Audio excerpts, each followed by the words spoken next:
Hello friends, welcome to MMTN kitchen. இன்றைக்கி நம்ம கிச்சனில் என்ன பார்க்க போகிறோன்னா, ஒரு சூப்பரான உடச்சி ஊற்றின முட்டை குழம்பு ரெசிபி தான் பார்க்க போகிறோம். முட்டை பிடிக்காதுன்னு சொல்கிறவங்க கூட இதை விரும்பி சாப்பிடுவாங்க. வாங்க எப்படி செய்யுதுன்னு பார்க்கலாம். 2 ஸ்பூன் எண்ணெய் ஊற்றிக்கோங்க. பிரியாணி இலை, பட்டம், லவங்கம், ஏலக்காய் இதெல்லாமே ஆட் பண்ணிக்கலாம். கட் பண்ணி வச்சுருந்த 3 பெரிய வெங்காயத்தை இப்போ இதில் போட்டுக்கலாம்.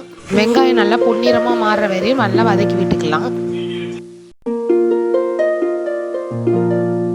இப்போது வெங்காயத்து கூடவே இது தேவையான அளவுக்கு உப்பும் ஆட் பண்ணிக்கலாம். இப்போ நல்லா வதக்கி விட்டுக்கலாம். வெங்காயம் நல்லா பொன்னிறமாக வதங்கினோடனே இஞ்சி பூண்டு பேஸ்ட் அதில் ஆட் பண்ணிவிட்டு நல்லா வதக்கி விட்டுக்கலாம்.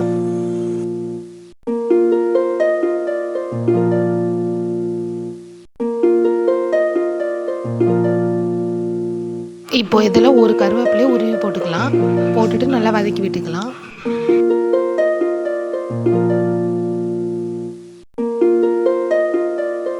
இப்போ இது கூடவே 2 தக்காளியை அரைச்சி எடுத்து வச்சுருந்தோம். அதை கூட ஆட் பண்ணி நல்லா வதக்கி விட்டுக்கலாம். தக்காளி அரைச்சி நான் அப்படியே ஊற்றுறதோட அரைச்சி ஊற்றினா இன்னும் வாயில் சாப்பிடாமல் டேஸ்ட்டும் கொஞ்சம் அதிகமாக கொடுக்கும். அதுக்காக தான் நம்ம அரைச்சி ஊற்றிக்கிறோம்.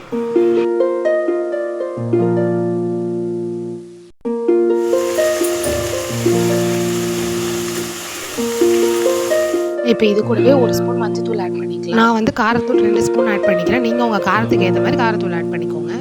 இப்போ நம்ம தேவையான எல்லாமே ஆட் பண்ணியாச்சு. நல்லா வதக்கி விட்டுக்கலாம்.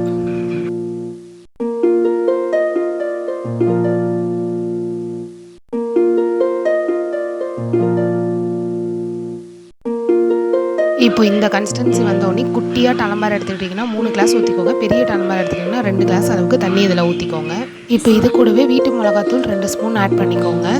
நம்ம ஏற்கனவே இதில் உப்பு ஆட் பண்ணியிருக்கோம். அதனால் நீங்கள் டேஸ்ட் பண்ணி பாருங்கள். உப்பு பத்தாத மாதிரி இருந்துச்சுன்னா இன்னும் கொஞ்சம் ஆட் பண்ணிக்கோங்க. அதுவே கரெக்டாக இருந்துச்சுன்னா நம்ம அப்படியே விட்டுடலாம்.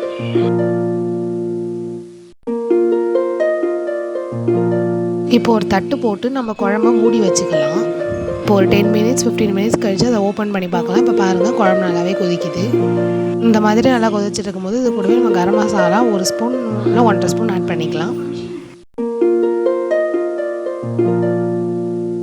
இப்போ கரம் மசாலா போட்டு கொஞ்சம் நேரம் கொதிச்சதுக்கப்புறம் நம்ம வச்சுருந்த முட்டையை இதில் ஆட் பண்ணிக்கலாம்.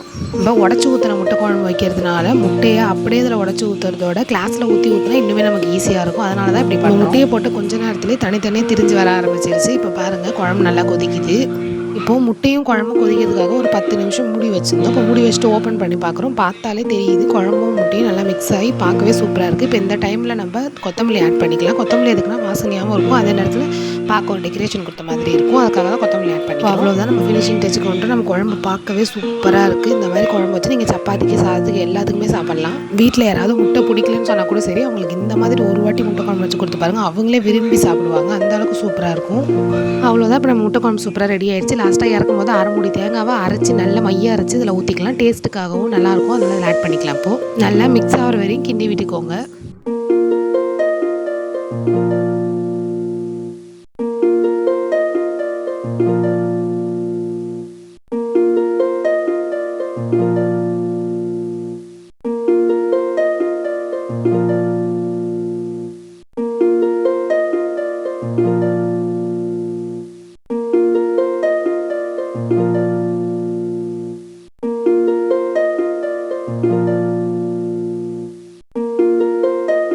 அவ்வளோதான், இப்போ நம்ம உடச்சி ஊற்றுற முட்டை குழம்பு சூப்பராக ரெடி ஆகிடுச்சு.